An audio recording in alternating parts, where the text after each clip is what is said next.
Biology squad मेरे YouTube channel पर आप सभी का हार्दिक स्वागत है। और मैं याद दिलाना चाहूँगी, पिछले यूट्यूब वीडियो में मैंने आपको बताया था कि बच्चों को तीसरी लहर से कैसे बचाएं। कोरोना से जीत के लिए हम किस तरह से अपने बच्चों को तैयार करें ताकि तीसरी लहर हम पर हावी ना हो। तो बहुत सारी बातें मैंने आपको बताई थी कि हमारे संस्कृति में, हमारे खान पान में बहुत सारी चीज़ें छुपी हुई हैं। बस ज़रूरत है बच्चों को मानसिक रूप से स्वस्थ बनाने का और उनको उस तरह के खान पान में ढालने का। लेकिन कुछ ज़रूरी बातें भी रह गई थी आपसे कहने को।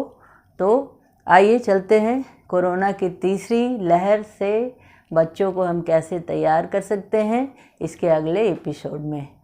सबसे पहली बात फिर वही कहूँगी कि बच्चों को मानसिक रूप से बिल्कुल मजबूत बनाना, उन्हें डराना नहीं है। मैंने कल टीवी में देखा था, नोबेल प्राइज़ विजेता सत्यार्थी जी ने कहा कि उन्होंने गांव का भ्रमण किया इन दिनों और देखा कि बच्चे काफ़ी डरे हुए हैं। गांव या शहर की बात करें, उन्होंने इन जनरल ये बातें कही कि बच्चे इतने डरे हुए हैं कि वो घर से बाहर तक नहीं निकलते हैं।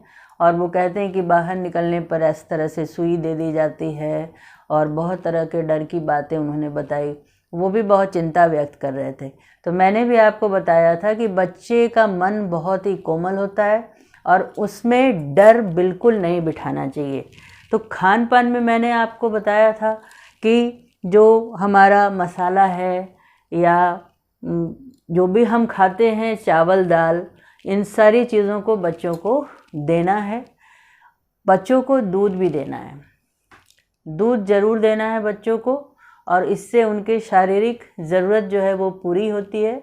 यहाँ पर एक बात मैं स्पष्ट रूप से आपको कहना चाहूँगी कि जो ऑब्ज़र्वेशन है, देखा जाता है आमतौर पर आज के दिनों में 10-15 वर्षों में मैंने ये महसूस किया है कि बच्चे चॉकलेट फ्लेवर खाना पसंद करते हैं। दूध में भी, चाहे वो बॉर्नविटा हो, कॉम्प्लान हो या कोई भी एनर्जी ड्रिंक, जो प्रोटीन ड्रिंक जो उनको दी जाती है, तो उसमें उनको चॉकलेट फ्लेवर ही चाहिए। वो एडामेंट हो जाते हैं, जिद पकड़ते हैं और पेरेंट भी उसकी पूर्ति करते हैं। उनको कन्विंस करना है, किसी भी तरह से उनको समझाना है या बदल बदल के टेस्ट उनको देना है, क्योंकि चॉकलेट फ्लेवर हर चीज़ में अच्छी बात नहीं होती है। इससे आगे चल करके एक आदत सी बन जाती है और उनकी किडनी पर इसका प्रभाव पड़ता है। तो अभी से हम लोगों को सचेत होना चाहिए। तो दूध ज़रूर उनको दें। इसके अलावा आप उनको दही की आदत लगा दें। एक बाउल, छोटी कटोरी में दही उनको ज़रूर देना है। कहते हैं कि योगर्ट, अभी आज के दिनों में दही से ज़्यादा योगर्ट का नाम आप सुनेंगे, लेकिन ये घर पे हम तैयार नहीं कर सकते हैं। बाज़ार में मिलता है, बनाने का प्रोसेस थोड़ा सा अलग होता है। हम चाहें तो जो पारंपरिक तरीके से दही बनाते हैं उसके साथ साथ योगर्ट भी घर में बना सकते हैं।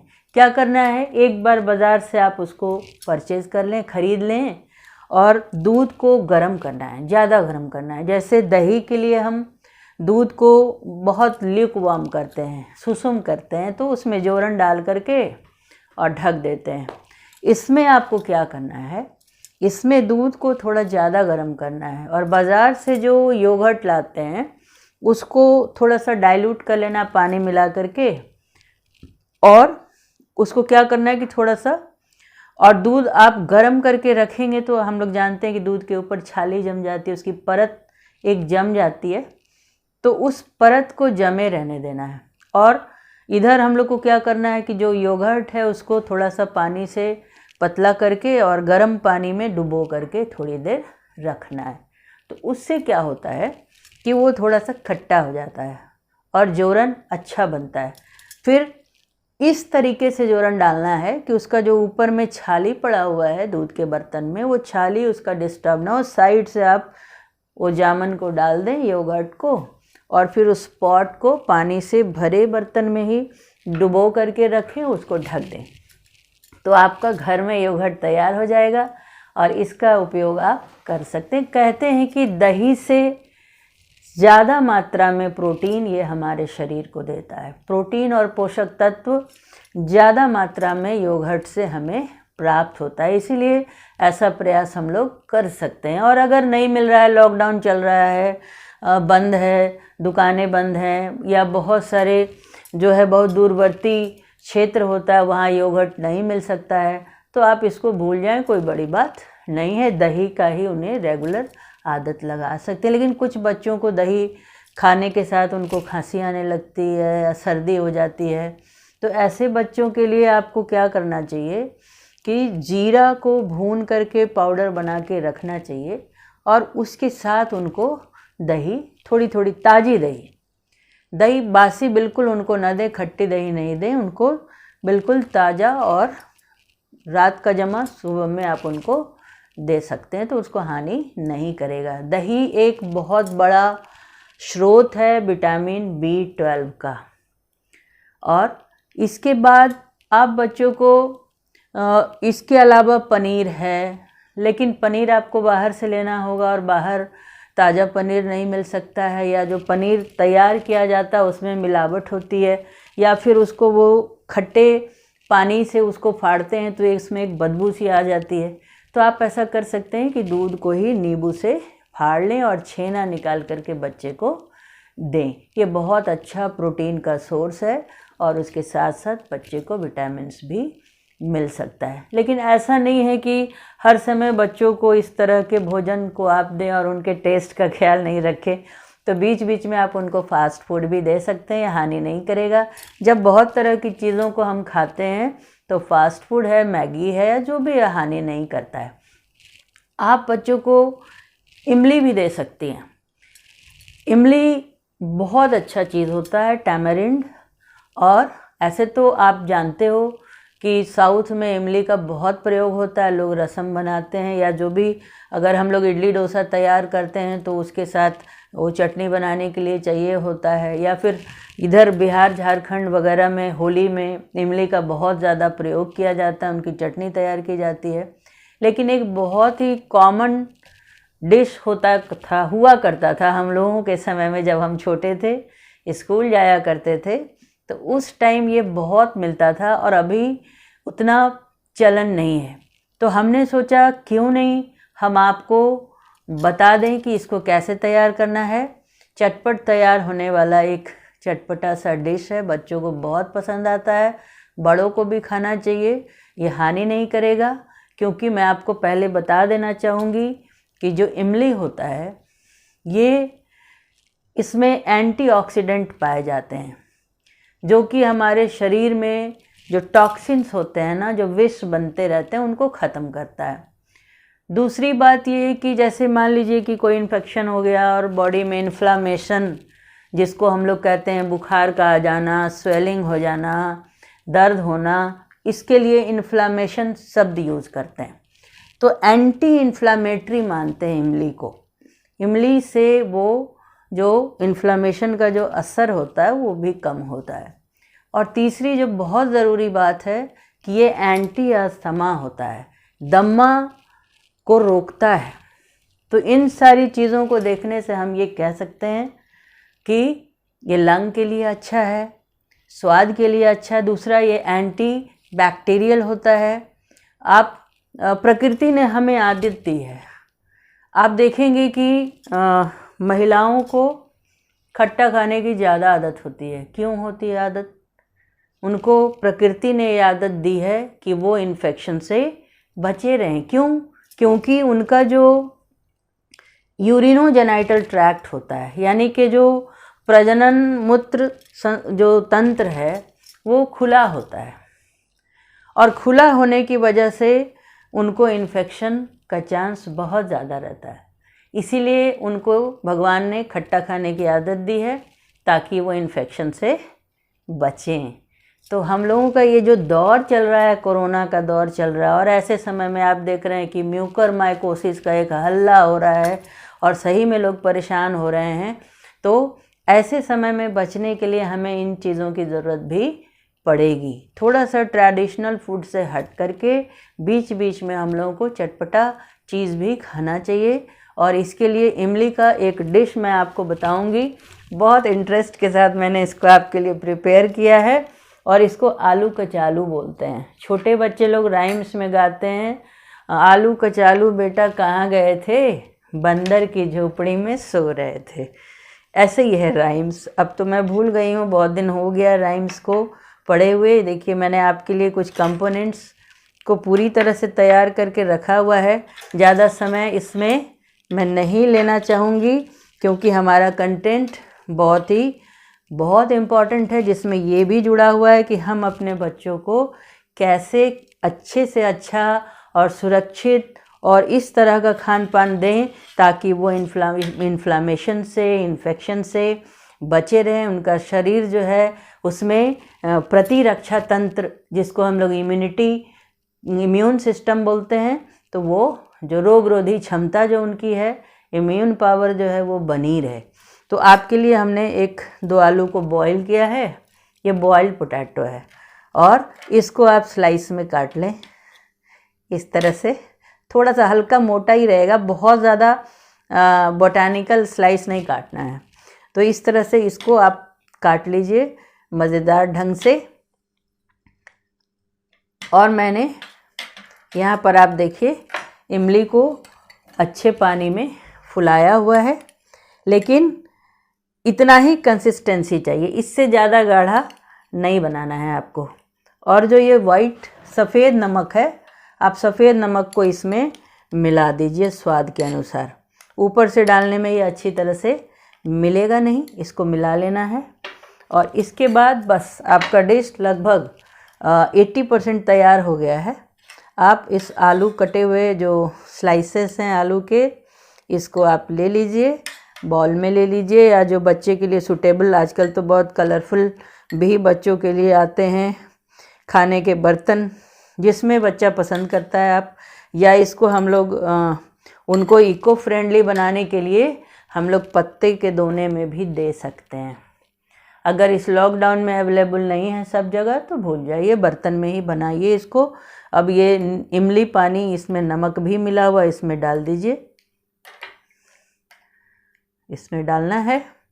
और आपके पास देखिए हमने रखा हुआ है ये काला नमक, थोड़ा सा डाल देना है, ब्लैक सॉल्ट, और थोड़ा सा जीरा का, भुने जीरा का पाउडर डाल देना है। और ये थोड़ी सी मिर्ची है, मिर्ची थोड़ी डालनी है आपको, ये डालना चाहिए थोड़ा, बहुत ज़्यादा नहीं। छोटे बच्चे हैं उनको तीखा लग जाएगा, इसलिए आप इसको थोड़ा सा सुंदर दिखने के लिए कश्मीरी मिर्च पाउडर का ही डाल दीजिए, बहुत तीखा मत करिए। बस ये देखिए आलू कचालू तैयार है। आलू कचालू, आलू में आप जानते हैं बहुत सारे विटामिन्स होते हैं, और ये आलू में कार्बोहाइड्रेट भी होता है। बहुत ज़्यादा नहीं खाना है, थोड़ा सा खा सकते हैं। एक आलू में देखिए इतना हमारा डिश तैयार हो गया। और इसके खाने के लिए सीख का प्रयोग किया जाता है। आप नीम के तिनके को सुखा कर रख सकते हैं, और या आपको जो मन करे, फिर इस तरह से इसको डालना है और इस तरह से खाना है। इसी को हम लोग कहते हैं आलू कचालू। बहुत ही फेमस डिश हुआ करता था, धीरे धीरे ये विलुप्त होता जा रहा है, लेकिन ये बहुत अच्छा डिश है। अब मैं अकेले तो खा नहीं सकती हूँ, आपको भी एक आलू से होगा नहीं, इसलिए अभी इसको हम लोग यहाँ प्लेस कर देते हैं और आप इसको बहुत पसंद से खाएंगे। हम आपको बताना चाहेंगे कि जो इमली होता है, इसमें सबसे जो इम्पॉर्टेंट विटामिन है वो है थायमीन, जिसको हम लोग विटामिन B1 बोलते हैं। थायमीन होता है, और थायमीन से हमारा शरीर बहुत स्वस्थ रहता है। और इसके अलावा आप लोग पढ़ेंगे, या अभी पढ़ने पढ़ाने की बात नहीं हो रही है, लेकिन बहुत ज़रूरी इन्फॉर्मेशन आपको देना पसंद करूँगी कि इसमें थायमीन बहुत ज़्यादा होता है। और थायमीन के अलावा इसमें नियासिन होता है, एक विटामिन है वो भी, जिसको B4 भी कह सकते हैं या B5 भी कह सकते हैं। उसके कमी से 3D डिजीज़ होता है, यानी कि डर्मेटाइटिस, स्किन डिजीज़ हो जाता है, डायरिया होता है, या फिर दिमागी संतुलन भी बिगड़ना शुरू हो जाता है उसकी कमी से। तो नियासिन भी इसमें पाया जाता है। पायरिडॉक्सिन भी होता है, जिसको हम लोग विटामिन B6 बोलते हैं, और इससे खून बनता रहता है। हमारे शरीर में आरबीसी डब्ल्यूबीसी बनने के लिए विटामिन्स चाहिए होते हैं और ये बहुत ही अच्छा सोर्स है ये 3 विटामिन्स का, थायमीन, पायरिडॉक्सिन और नियासिन का। इसके अलावा इसमें बहुत सारे मिनरल्स, खनिज लवण पाए जाते हैं, कैल्शियम होता है इसमें, फास्फोरस होता है, मैग्नीशियम होता है। तो आप इसका उपयोग कर सकते हैं और 10 ग्राम इमली एक दिन में खाया जा सकता है, कोई इसमें बहुत ज़्यादा दिक्कत नहीं है। आप पूछ सकते हैं कि साउथ में तो वहाँ रोज़ खाते हैं, खाने में रसम खाते हैं, लेकिन वहाँ भी इम्यूनिटी अभी दिक्कत हो रही है, वहाँ भी इन्फ्लामेशन हो रहा है, डिजीज़ फैल रहा है। तो हमारा कहने का ये मतलब है कि इसका एक लिमिटेड क्वांटिटी होता है, क्वांटिटी आप इसकी लिमिट करें और कभी कभी खाने में लें और इसके असर को आप देखिए। आज के दौर में ये बहुत ज़रूरी है, उनका भी बहुत प्रोटेक्शन होता है। हाउएवर अब ये कोरोना एक ऐसी चीज़ है जिससे अगर ये बहुत बड़ा कंटेंट है, इस पर एक लाइन में कुछ कहना ठीक नहीं होगा, लेकिन हमें अपनी तैयारी करनी है, हमने अपने बच्चों को मजबूत बनाना है, फिजिकली फिट रखना है, तंदुरुस्त रखना है। तो ये सारी बातें आपको कहनी थी। अब आप कहेंगे कि जो छोटा बच्चा है, 6 महीने का है, 7 महीने का, उसके लिए हम क्या करेंगे? जो 6-7 महीने के बच्चे हैं उसको हम लोग दाल का पानी दे सकते हैं, खिचड़ी बना करके दे सकते हैं, इडली खिला सकते हैं उनको। ये फर्मेंटेड फूड जो होता है, इडली है, डोसा है, ये बहुत अच्छा माना जाता है, इसमें विटामिन B12 खुद ही बन जाते हैं। इसके अलावा आप उनको मेरे एक डॉक्टर बच्चे ने बताया था कि ड्राई फ्रूट को फ्राई कर लेना है, जैसे काजू है, बादाम है, अखरोट है और भी जो भी उसमें ड्राई फ्रूट आप डाल सकते हैं, उसको फ्राई कर लीजिए, थोड़ा सा घी में अच्छे से भून करके उनको ग्राइंड करके उसको रखना है और बच्चे को थोड़ा थोड़ा खिलाना है ताकि उनको पोषक तत्व मिले। आप ज़रूरत के हिसाब से उसमें खिलाते समय थोड़ा सा चीनी ऐड कर सकते हैं, तो इससे बच्चों को इम्यूनिटी मिलती है। अब एक बहुत विशेष बात, बड़े बच्चे तो ब्रश भी कर लेते हैं, हाइजीन मेंटेन कर सकते हैं, उनको जो कहेंगे कि आप गार्गल कर लो तो बच्चे गार्गल कर लेंगे या उनको हम समझा सकते हैं। लेकिन जो बहुत छोटे बच्चे हैं जो कुल्ला भी नहीं कर सकते हैं, उनको हम कैसे सुरक्षित रख सकते हैं इस कोरोना पीरियड में? तो मुझे एक अनुभव प्राप्त हुआ इन दिनों। मेरी खुद की पोती 7 महीने की बच्ची कोरोना पॉजिटिव आ गई थी और बहुत परेशान, बहुत चिंतित थे हम लोग उस बच्ची को लेकर के। लेकिन मेरे डॉक्टर बच्चे ने बहुत अच्छे से गाइड किया और अच्छी दवाइयाँ दी। लेकिन उसने एक बहुत अच्छी बात बताई, ये मैं आपसे शेयर करना चाहूँगी कि जब बच्चा छोटा है तब भी उसके लिए एक टंग क्लीनर आता है, उसके टंग को क्लीन करती हैं माएँ। सप्ताह में 1 दिन में 2 दिन में उसको क्लीन करना ज़रूरी होता है। तो क्या करते हैं कि बेटाडिन जो है उसको रुई में भिंगा सकते हैं, या जो उसका बच्चे का टंग क्लीनर आता है, बहुत सॉफ्ट सा टंग क्लीनर होता है, तो उस सॉफ्ट से टंग क्लीनर में बेटाडिन लगा करके बिल्कुल हल्का सा लगा करके और बेटाडिन से बच्चे के जीभ को पोंछ देना है। दिन भर में 1 बार ज़रूर, 1 बार, या अगर आपको ज़्यादा संभावना है वहाँ पे ज़्यादा फैला हुआ है आसपास इर्द गिर्द, तो 1 बार या 2 बार थोड़ा सा डाइल्यूट कर सकते हैं आप इसको पानी के साथ। तो पानी से थोड़ा डाइल्यूट कर लें और टंग क्लीनर में लगा करके छोटे बच्चे के जीभ को ज़रूर साफ़ कर दें। तो ये एक बहुत अच्छा उपाय बताया था उसने और इससे बहुत फ़ायदा हुआ और आपको भी मैंने शेयर किया अपना अनुभव, क्योंकि इन दिनों जो अच्छी चीज़ें हैं उनको ज़रूर शेयर करना चाहिए। I hope you all will remember this. तो ये बहुत अच्छी बात थी। दूसरा क्या है कि आप छोटे बच्चों को भी, इस उम्र के बच्चों को भी आप एग दे सकते हैं। अंडा को बॉईल कर लीजिए और अगर खास करके जो येलो यानी कि यॉक होता है, पीला वाला जो पार्ट होता है, वो ज़्यादा जिंक कंटेंट करता है। सफ़ेद भाग में भी जिंक होता है और पीले वाले भाग में भी जिंक होता है, तो पीले में ज़्यादा होता है।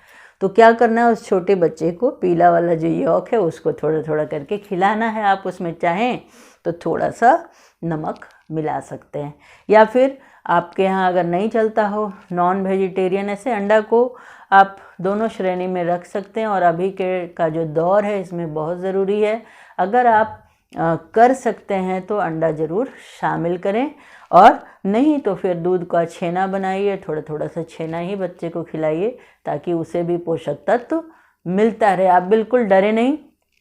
आप देख रहे हो कि एम्स के डायरेक्टर का बयान आ रहा है कि छोटे बच्चों में बहुत ज़्यादा प्रतिरोधक क्षमता होती है और रोग से लड़ने की क्षमता उनमें ज़्यादा होती है, वो वैक्सीनेटेड होते, बहुत तरह तरह के वैक्सीन उनको मिलता रहता है। इसके अलावा भगवान ने भी हमें तरह तरह के प्रतिरक्षा प्रणाली को दिया हुआ है, तो डरना भी नहीं है। तीसरे लहर में बहुत ज़्यादा परेशान होने की ज़रूरत नहीं है। और वैसे भी जितनी मुँह उतनी बातें, लोग कुछ से कुछ कहेंगे, मगर आपको डरना नहीं है, आपको इन सारी चीज़ों पर ध्यान नहीं देना है, लेकिन ध्यान देना है किस पे? सावधानी पर। हर तरह की सावधानी आपको रखनी है, अपने बच्चों को परहेज से रखना है, लेकिन बच्चों को खुश रखना है, उनको मानसिक रूप से स्वस्थ रखना है। तो आज मैंने बहुत मेहनत किया है आपके लिए। मैंने बहुत सोचा कि जो बिल्कुल छोटा बच्चा है उसको हम कैसे मास्क पहना सकते हैं, उनका दम घुटने लगेगा, बच्चे पहनेंगे नहीं, तो छोटे बच्चे हैं। तो मैंने अपने से एक डिज़ाइन किया है, शायद आपको पसंद आ जाए या फिर आप इसको बना सकते हैं। एक हल्का कपड़ा लेना, बिल्कुल नेट, जो बिल्कुल जालीदार पतला पतला जाली हो, मैश, उस तरह के हल्का सा कपड़ा आप ले लीजिए, क्योंकि बच्चों को लोड हम नहीं दे सकते हैं, उनके माथे में बांधना भी नहीं चाहिए। उनका विकास होता रहता है, मानसिक मेंटल ब्रेन डेवलपमेंट भी होता है, या फिर बच्चों को बिल्कुल इस तरह से कहीं पे उनको बांधना नहीं चाहिए। तो हम लोग क्या कर सकते हैं कि इस तरह से एक हल्का सा बना के यहाँ पे आई के लिए हमने छेद किया हुआ है, और बिल्कुल हल्का सा एक ये डाला हुआ। क्यों डाला हुआ है? क्योंकि हम कहीं बांधेंगे नहीं, ज़रूरत पड़ेगी तो ऐसे करके उनके बाह के नीचे ऐसे बांध देंगे ताकि बच्चे इसको खींच के ना फेंकें। लेकिन आगे का पोर्शन है, नाक को ढकना ज़रूरी है, इसलिए एक इस तरह से मास्क को काट करके, जो पतला बढ़िया मास्क है उसको काट करके अंदर की ओर लगा दें ताकि बच्चे का नाक भी ढका रहे और वो बिल्कुल सुरक्षित रहें अगर उनको बाहर ले जाना है तो। लेकिन होता क्या है कि जैसे बच्चे बड़े होने लगते हैं, 6 महीना, 5 महीना, 7 महीना के बच्चे, तो उनका हाथ मस्कुलर मूवमेंट शुरू हो जाता है, वो अपना बैलेंस बनाने लगते हैं। कभी हाथ से इसको नोचना या पाँव से उसको फेंकना, हो सकता है इसको वो खींचने की कोशिश भी करेंगे लेकिन ये खुलेगा नहीं, और चूँकि ज़रूरत पड़ी तो यहाँ से हम इसको बांध देंगे, हल्का सा बंधन देंगे ताकि बच्चे के बॉडी में, उनके सर में कहीं से भी लोड नहीं महसूस होगा, बिल्कुल हल्का सा उनका ये बन के तैयार हो जाएगा। तो उनको अगर बहुत ज़रूरी है, इमरजेंसी है, बाहर जाना ही जाना है, या तो आप उनको दुपट्टे से ढक करके बच्चे को रखें, है ना। इसलिए हमने कहा था पहले कोरोना से जीत वाले एपिसोड में कि हमें 1965 के आसपास के फैशन के युग में जाना ज़रूरी है। दुपट्टा है, साड़ी के आंचल से बच्चे को हम ढक लेंगे, या फिर उनके लिए इस तरह के मास्क बनाएंगे, या फेस शील्ड भी बने बच्चे का, तो सिंपल जो है ऊपर से इतना दूर डालने का बने ताकि उसको किसी तरह का लोड नहीं महसूस हो। तो ये भी बहुत ज़रूरी है। लेकिन ये तो हो गई कि अच्छा उनको हम मास्क कैसे पहनाएंगे। आई होप आपको अच्छा लगा होगा। अगर अच्छा लगेगा तो लाइक और कमेंट ज़रूर कीजिएगा और चैनल को सब्सक्राइब ज़रूर करिए। लेकिन आज के इस एपिसोड में जो अंतिम बात मुझे बतानी है वो ये है कि बच्चों को खेल खेल में तैयार करना है। पिछली बार मैंने आपको 2 गेम बताए थे, याद होगा। एक तो हवा स्ट्रॉ से फूंकने वाला था इस तरह से, लेकिन आज मैं 2 बहुत इंटरेस्टिंग गेम बताने वाली हूँ कि आप घर में बच्चे को खेलने के लिए दे सकते हैं। एक ये दे सकते हैं कि बच्चा बैठा हुआ है, इधर एक बच्चा बैठा हुआ है, एक बच्चा इधर बैठा हुआ है, 2 मीटर का डिस्टेंस दे दीजिए, इट इज़ वेरी इम्पॉर्टेंट। यहाँ पर एक बाउंड्री लाइन खींच देनी है, एक किसी चौक से या कुछ रख दीजिए कि हाँ ये आपका बाउंड्री है। एक कबड्डी का ग्राउंड है, जो बच्चा थोड़ा सा मूव करे, यहाँ पे पहुँचे बाउंड्री लाइन के पास, कबड्डी कबड्डी कबड्डी कबड्डी कबड्डी कबड्डी कबड्डी कबड्डी, उसको बोलना है, उसका सांस नहीं टूटना चाहिए। और जो बच्चा है देखेगा कि सांस तो नहीं टूट रहा है, सांस टूटेगा तो उसका पारी ख़त्म। फिर उधर का बच्चा आएगा, बोलेगा कबड्डी कबड्डी कबड्डी, इधर आके बोलती हूँ मज़ा आएगा मुझे भी, कबड्डी कबड्डी कबड्डी कबड्डी कबड्डी। तो ये एक एक्सरसाइज होगा लंग के लिए। या फिर उनको रस्सी दे दीजिए और वो कूदेंगे। रोप जो जंपिंग रोप वाला गेम है बहुत इंटरेस्टिंग होता है, बच्चे की लंबाई भी बढ़ती है और वो फिजिकली फिट होते हैं और उनके जो ऑर्गन्स हैं, हार्ट है, लंग है, ये सारे ऑर्गन्स मजबूत होते हैं। तो ये 2 गेम बहुत साधारण सा गेम है, कोई सामान आपको नहीं चाहिए, बहुत क्लियर इंस्ट्रक्शन चाहिए, एक डिसिप्लिन चाहिए, रूल्स चाहिए कि हाँ इतना सांस रुकेगी तो ये ख़त्म, सांस गई तो इनका बारी ख़त्म।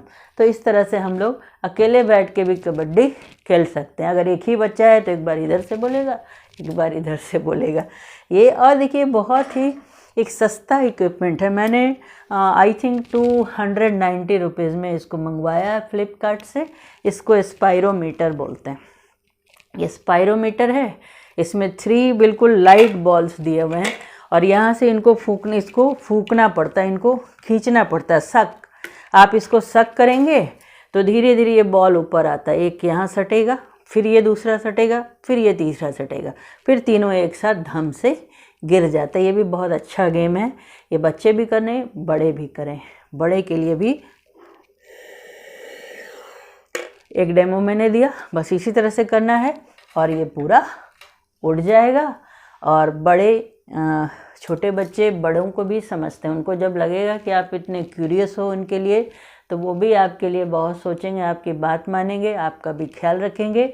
और बड़ों के लिए मैंने एक चीज़ रखा हुआ है, छोटे बच्चे भी अगर इसको ट्राई करें, ये सबसे अच्छी चीज़ मानी जाती है लंग के लिए, आप इसको कर सकते हैं। मैं भी कोशिश करती हूँ, अभी बीमारी से उठी हूँ, देखती हूँ।